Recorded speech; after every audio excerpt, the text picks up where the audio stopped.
기도와 예배 세미나 마지막 시간으로 거짓된 예배라는 제목으로 말씀을 나누도록 하겠습니다.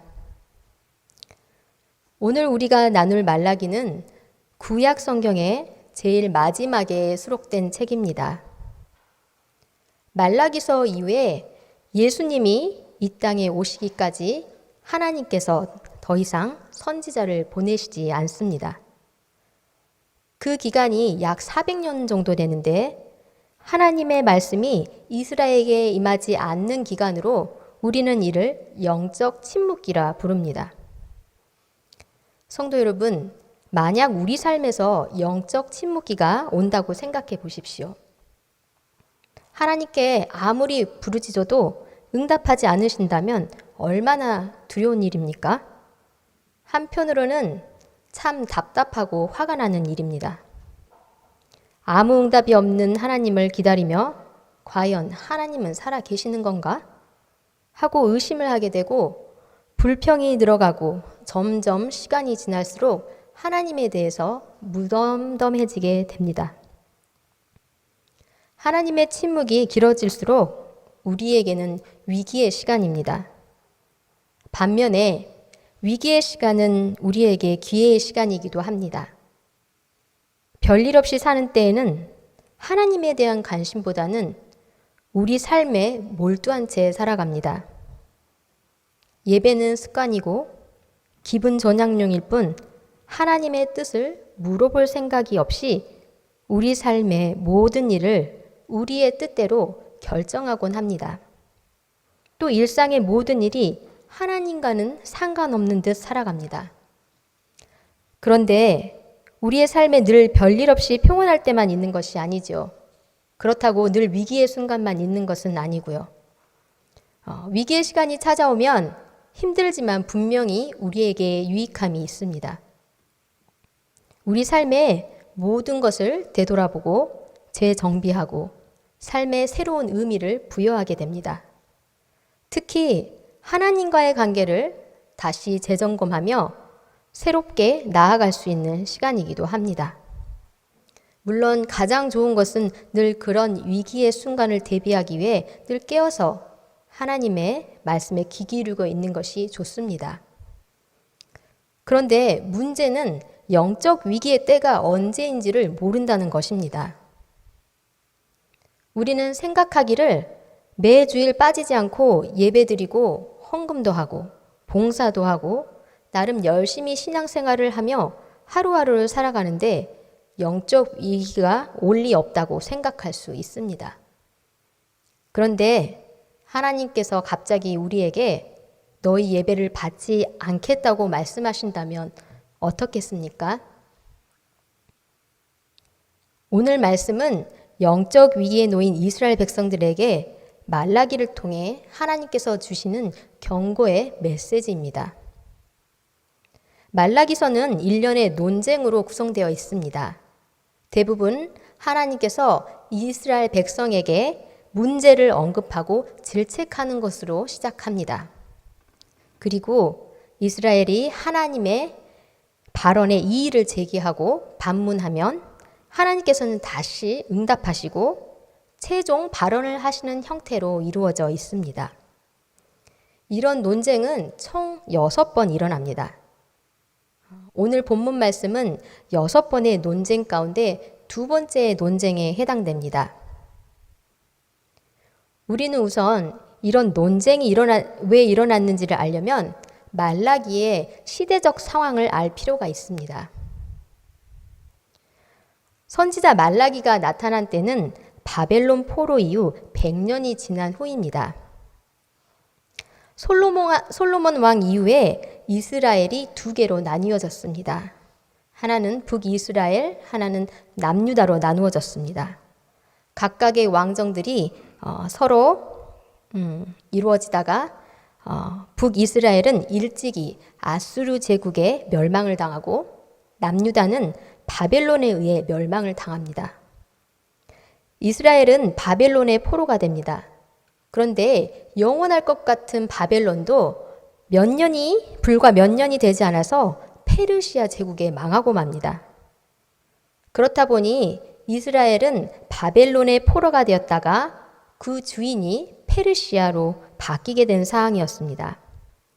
그런데 페르시아의 고레스 왕이 고레스 칙령을 반포하면서 일부 피지배국들의 자기 고향으로 돌아갈 수 있도록 회유 정책을 펼칩니다. 이때 이스라엘도 수룹바벨이라는 인도자의 지도 아래 제1차 포로 기한이 이루어지게 됩니다.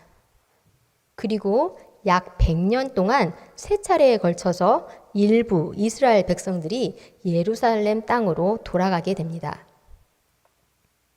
처음 이스라엘 백성들은 포로에서 풀려나 자기 고향으로 돌아갈 수 있게 되었을 때 그들에게 감격과 기쁨과 소망으로 가득 차 있었습니다.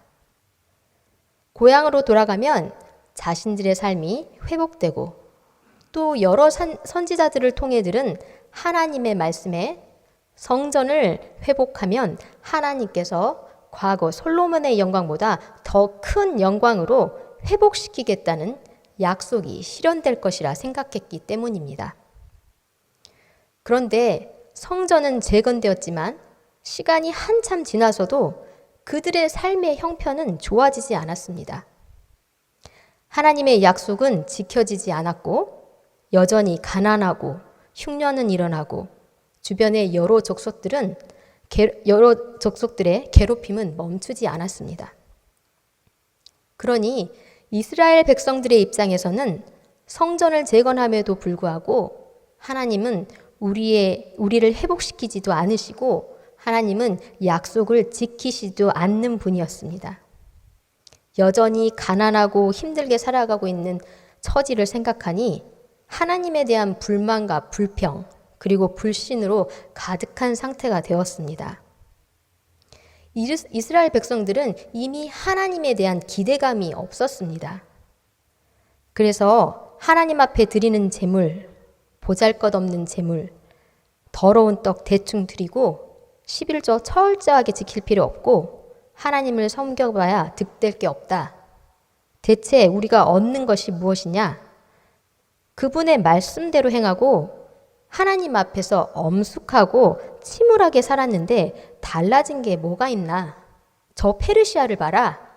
법이란 법은 모두 어기며 살아도 잘만 살고 있구나. 우리도 그냥 세상 사람들처럼 살아가자. 이방 사람들과 결혼도 하고 그들처럼 이혼도 하고 그렇게 대충 살자라는 거였습니다. 이런 상황 가운데 하나님께서 선지자 말라기를 보내십니다. 그렇다면 하나님께서 이스라엘 백성에게 어떤 논쟁을 하셨는지 오늘 본문 말씀을 살펴보겠습니다. 하나님께서 내 이름을 멸시하는 제사장들아 라고 부르십니다. 그러면서 하신 말씀이 아들은 자기 아버지를 높이고 일꾼은 자기 주인을 높이는 법이 아니냐? 그런데 내가 너희 아버지인데도 너희의 공경함은 어디 있고 내가 너희의 주인인데도 나를 존중함이 어디 있느냐? 너희 제사장들은 나를 멸시한다.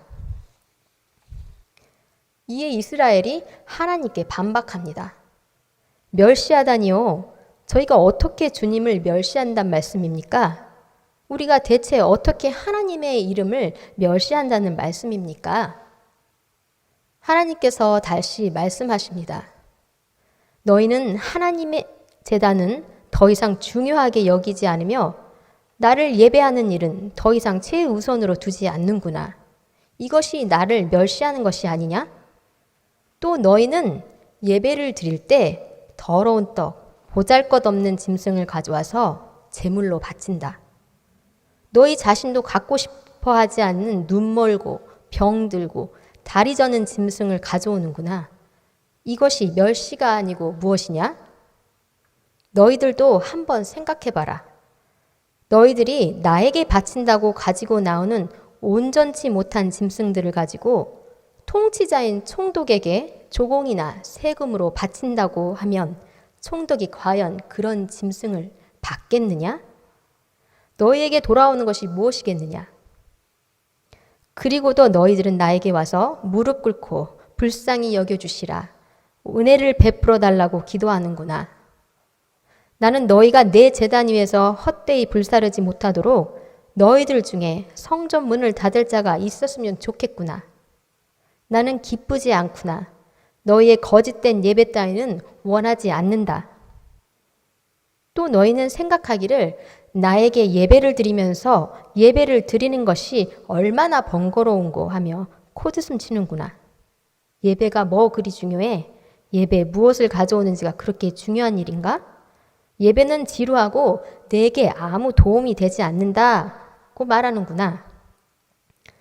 또 훔친 물건과 저는 것, 병든 것, 이런 쓰레기 같은 것을 가져와 나에게 봉헌물로 가져오는구나. 나 만군의 여호와가 말한다.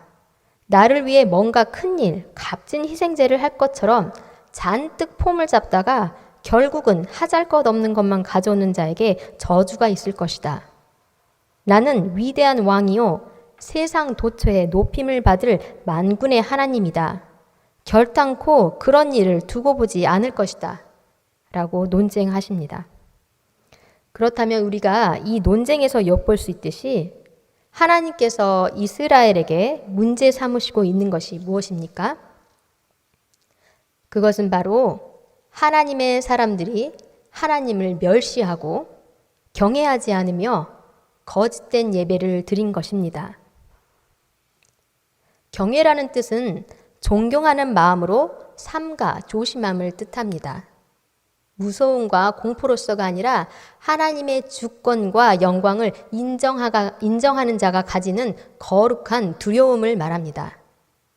하나님을 경외하는 것은 믿음의 사람들이 반드시 가져야 할 덕목입니다. 하나님을 경외하는 마음이 없으면 그리스도인이라고 할 수 없습니다. 그런데 이스라엘 백성이 어떤 민족입니까? 그들은 바로 하나님께서 선택한 민족입니다. 또 그들 중에 제사장들은 어떤 사람들입니까? 하나님께서 자신을 섬기도록 하기 위해 특별하게 구별하여 세운 자들입니다. 그런데 하나님을 높여야 할 자들이 하나님의 이름을 오히려 더럽히는 일을 자행한 것입니다. 특히 오늘 6절에서 사용된 멸시하는에 해당되는 히브리어는 제사장들이 하나님을 멸시하는 일이 단순한 실수나 우발적으로 생긴 것이 아니라 지속적으로 이루어지고 있었다는 의미를 포함하고 있습니다. 그러니까 한두 번 한 것이 아니라 지속적으로 꾸준히 죄를 짓고 있었다는 말입니다. 레위기서에 보면 이스라엘 백성들이 하나님 앞에 어떻게 제사를 드려야 할지 상세히 기록되어 있습니다. 제사장들은 율법에 따라 여호와 앞에 가장 좋은 것을 정성스럽게 드려야 하고 백성들은 흠없는 제물을 바쳐야 했습니다. 그런데 백성들은 제사를 드리기는 했지만 하나님에 대한 불신과 신앙적인 회의 그리고 자기 만족만을 구하는 세속에 빠져 세상 사람들과 구별 없이 형식적으로 겨우 제사를 드리고 있었던 것이었습니다. 그러니 그들에게 있어서 눈먼 희생 제물과 저는 것, 병들거나 가치 없는 짐승들은 어차피 폐기해야 할 것으로 대충 제물로 삼아 제사장에게 드렸던 것입니다. 심지어 자기의 것을 희생 제물로 드리기 싫어서 연약한 자들의 것을 취해서 가져오기도 했습니다. 제사장들도 마찬가지였습니다. 이런 부정한 제물을 물리치고 책망해야 하는 제사장들이 그냥 백성들의 제물을 받았습니다.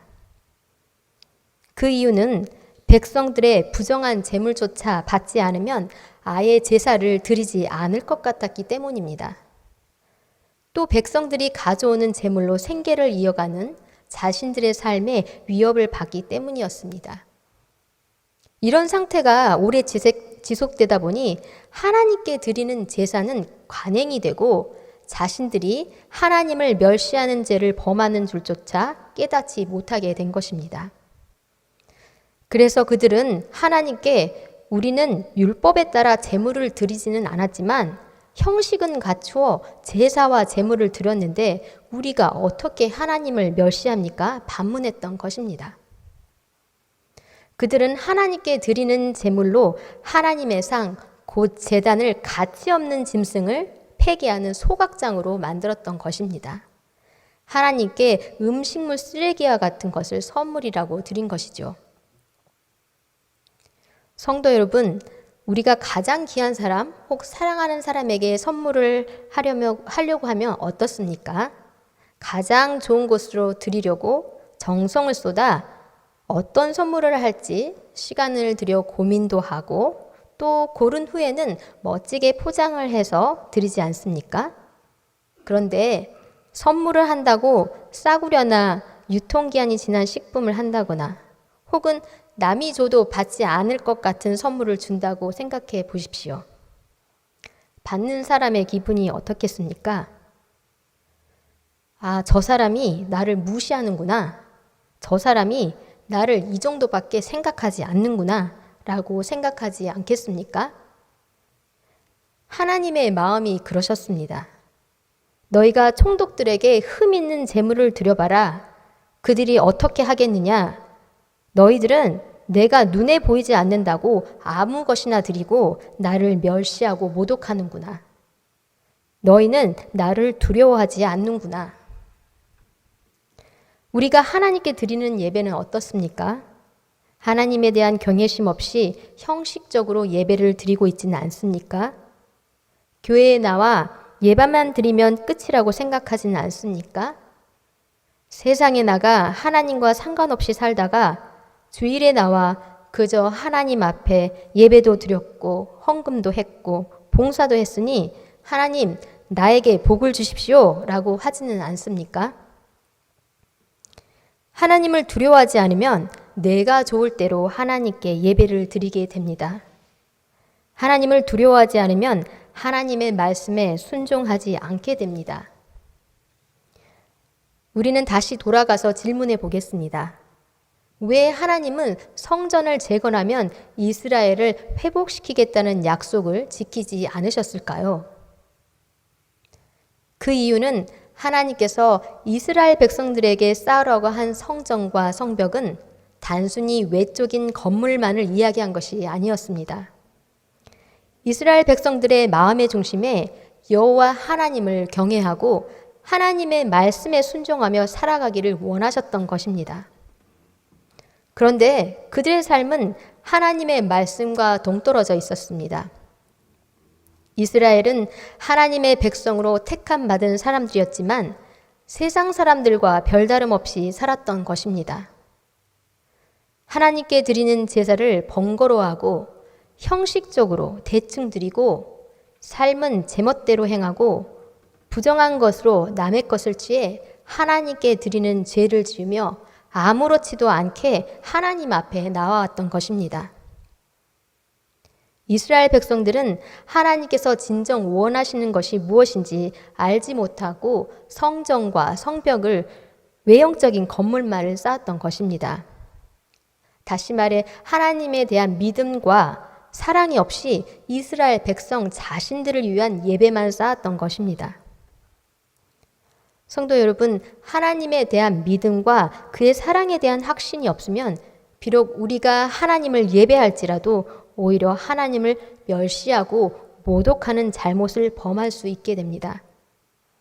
또 하나님을 마음의 중심에 두지 않고 말씀에 순종하지 않는 예배, 하나님은 받지 않으십니다. 하나님은 도리어 너희들이 드리는 거짓된 예배가 가증스럽구나. 그런 거짓되고 가증스러운 예배를 보시고 이렇게 말씀하십니다. 오늘 본문 말씀 9절과 10절 말씀입니다. 만군의 여호와가 이르노라 너희는 나 하나님께 은혜를 구하면서 우리를 불쌍히 여기소서 하여 보라. 너희가 이같이 행하였으니 내가 너희 중 하나인들을 받겠느냐. 만군의 여호와가 이르노라 너희가 내 제단 위에 헛되이 불사르지 못하게 하기 위하여 너희 중에 성전 문을 닫을 자가 있었으면 좋겠도다. 내가 너희를 기뻐하지 아니하며 너희가 손으로 드리는 것을 받지도 아니하리라. 이 말씀을 쉽게 말하면 이렇습니다. 너희가 무릎 꿇고 나에게 기도하며 은혜를 베풀어 달라, 불쌍히 여겨달라 하지만 너희가 거짓된 예배를 드리고도 너희 말을 들어주리라고 생각하느냐? 아예 성전문을 닫아 걸어버리는 것이 낫겠구나. 그러면 누구도 나의 성전에서 거짓된 예배를 드리고 종교 노름을 하지 않을 테니 말이다. 나는 기쁘지 않구나. 너희가 드리는 예배를 받지 않을 것이다. 하나님께서는 제사 자체를 싫어하시거나 부정하시는 분이 아니십니다. 하나님이 금하시는 것은 그릇된 예배, 거짓된 예배인 것입니다. 하나님께서는 우리가 드리는 거짓된 예배를 받지 않으실 뿐만 아니라 우리가 드리는 기도조차도 받지 않으시겠다고 말씀하십니다. 잠언 29장 9절 말씀입니다.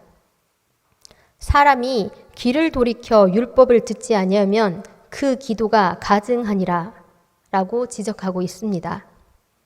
또 본문 14절 상반절에는 이렇게 말하고 있습니다.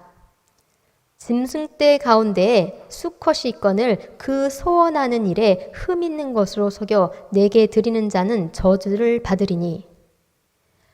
율법에 따라 번제를 드릴 때 짐승 가운데 흠이 없는 수컷을 골라 제단 위에 드려야 하는데 이스라엘이 하나님께 하잘것없는 것을 가져다 주님께 드리니 결코 하나님께서 그런 일을 두고 보시지 않겠다고 경고하시는 것입니다. 하나님을 멸시하는 자에게 그에 상응하는 벌을 내리실 것이라 경고하신 것입니다.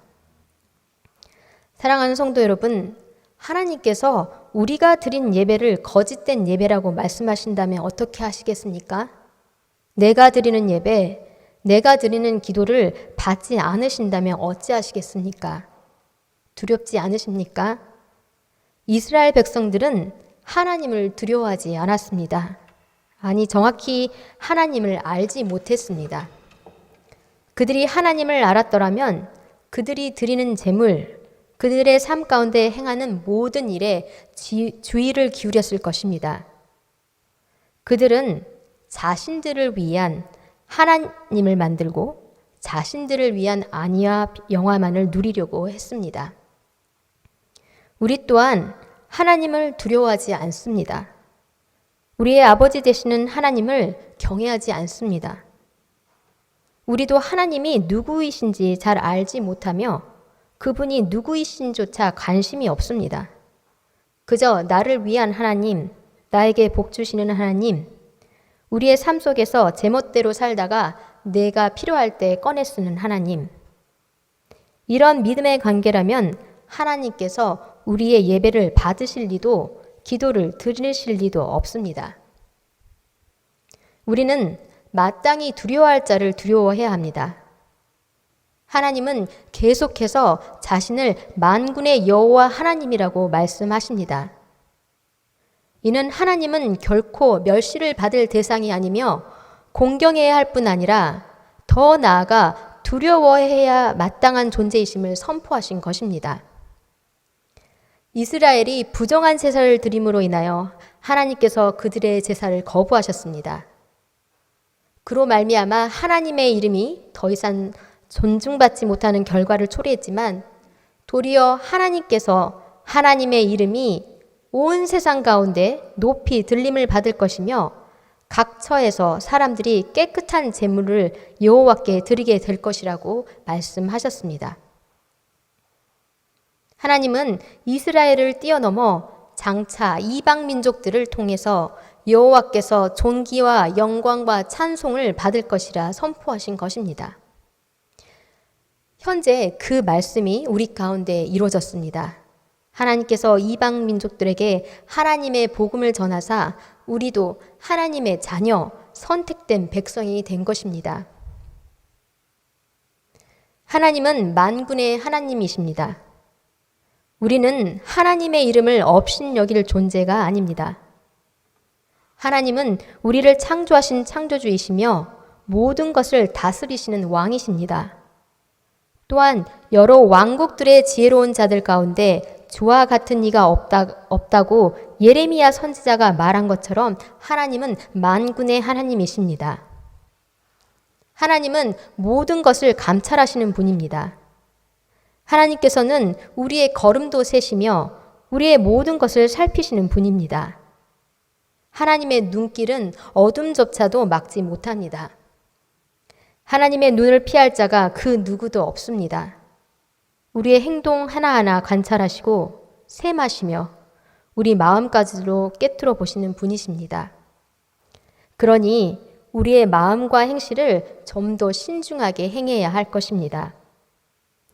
또한 하나님은 우리를 멸할 수 있는 능력이 있으신 분입니다.